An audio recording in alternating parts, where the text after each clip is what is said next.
Some real food for thought there. Hashtag Movement for Change. Get that out on your socials today. Let's hear a little bit more now about the Culture Standard. Here to deliver a 5-minute elevator pitch is a woman of great passion, great insight. Give her please a big warm welcome to the stage, Project Advisor, Construction Industry Culture Task Force, Diana Burgess. Diana, the stage is all yours. Good morning, everyone, and thank you for having me. I'm here representing the Construction Industry Culture Task Force, or CICT, because I'm not going to say that every single time. The CICT has the objective of the development and implementation of a culture standard for the construction industry to be embedded in procurement processes within each jurisdiction of Australia. We were established in 2018 in response to concerns with respect to the delivery of the infrastructure pipeline on the East Coast, and our founding members are the governments of New South Wales, Victoria and the ACA.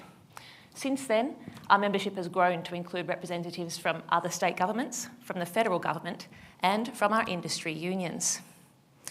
The burning platform that we had in 2018 is still very much ablaze. We have an infrastructure pipeline of $230 billion nationally and a worker shortfall of 229,000. That second statistic is particularly concerning. 229,000 workers is greater than our existing workforce in infrastructure, just to contextualise that. And it doesn't factor in skill gaps and supply and demand issues in other industry sectors, such as residential and commercial. Additionally, data with respect to the experience of our people when they are in the industry doesn't give much hope for a worker windfall in the short term. You've heard some statistics, but just to reiterate, our suicide rate is double the national average. We have increased our female participation by 4% over the last 5 years. Our industry has the highest gender pay gap out of every industry in Australia. And according to a report that was released earlier this year by the New South Wales Building Commissioner, over 60% of our existing workforce are considering leaving our industry. The reasons they cite are cultural, with working hours featuring throughout many of the responses. We have been deemed the love it and leave industry. Our people enjoy what they're doing. You've seen the passion for what we do within our industry, but they are choosing to leave because they cannot or they will not work the way that we are asking them to work. The Culture Standard seeks to establish a cultural baseline for the industry that is embedded within procurement processes and baked into the way that we design and deliver our projects. It has the objective of improving industry attraction, retention, worker wellbeing, and productivity and sustainability. The Culture Standard has 3 pillars. Our research has shown that these pillars are intrinsically linked and related and must be addressed in a holistic manner and not in silos. Our 3 pillars are Time for Life. Time for Life is the pillar where we seek to establish caps on the number of days and the working hours that our infrastructure workers can work. 5 days and 50 hours is the cap put forward by the Culture Standard. Our second pillar, Diversity and Inclusion. The Diversity and Inclusion pillar has requirements that seek to create an inclusive workplace culture and ensure a diverse workforce are supported on our projects. And finally, our wellbeing pillar. Initial focus there is on mental health, managing health risks, and on fatigue. It's important that the Culture Standard requirements are embedded into procurement because that is the lever for this industry for how we get stuff done.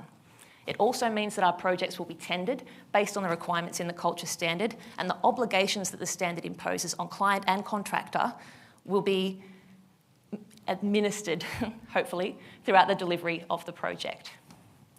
Because we're seeking to influence procurement, we know we have to be evidence-based in our approach, and the CICT has focused heavily on this by investing in our research pipeline, predominantly through our pilot projects. We have 5 pilot projects within New South Wales and Victoria that have implemented the Culture Standard. There are a range of horizontal and vertical, different contract types, and different contract values.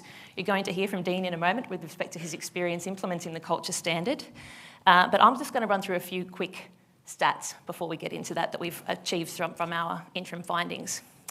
84% of salaried and 61% of waged workers indicated a preference to work the same or fewer hours than they were under the Culture Standard. Those stats increase as people get more familiar with the culture standard and experience the benefits. For instance, with our waged workers, we found that they were initially hesitant with respect to the impacts to their pay. However, subsequent reporting has found that those impacts have been minimal and that the workforce themselves perceive them as being largely offset by the benefits associated with having more time in their lives to spend with their friends and family. Additionally, our female participants on the pilot projects reported feeling respected in the workplace, and our general population reported having their well-being prioritised and supported by their managers. Our next steps as a construction industry culture task force are threefold. We're going to finish our research and release our final report by the end of the year. We're developing an implementation pathway and assets that we're going to release to support clients and contractors to deliver against the requirements of the culture standard. And we're going to consult on our final outputs and the final culture standard once we've got it ready at the end of this year. The CICT welcomes the opportunity to engage with yourselves, your organisations and your agencies on our work and to help us turn it around our love it and leave culture.